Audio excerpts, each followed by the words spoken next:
Ladies and gentlemen, this is the 74th Miss Universe competition. This is Nell 2204 and don't forget to like and subscribe.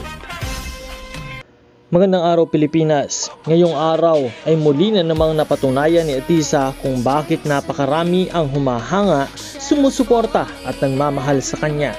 Atisa Manalo gave us a strong fight. Isang laban na tunay na pinagpuyatan, pinaghandaan at pinusuan. Maraming salamat Atisa sa paghawak mo ng bandila ng Pilipinas ng buong tapang, grace at dignidad. Sa bawat hakbang mo sa entablado, dama namin ang ganda, dangal at umaapoy na galing na nagmula diretso sa iyong puso. Hindi lang ito laban mo, kundi laban ng sambayanang Pilipino. Buong puso ka naming ipinagmamalaki. Maraming salamat sa muling pagbigay ng liwanag at pag-asa sa pageant community.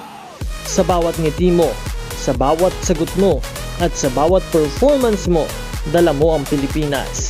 At wala kaming ibang nararamdaman kundi isang malaking karangalan. At syempre, isang napakalaking thank you rin sa lahat ng mga Pinoy pageant fans. Hindi lang dito sa Pilipinas, kundi sa buong mundo. Sa walang sawang suporta, sa walang humpay na cheer, at sa pagiging solid sa ating reyna mula simula hanggang dulo. Hindi matatawaran ang inyong dedikasyon para sa ating komunidad. Ang tagumpay na ito ay para sa ating lahat. Mabuhay ka, Atisa Manalo.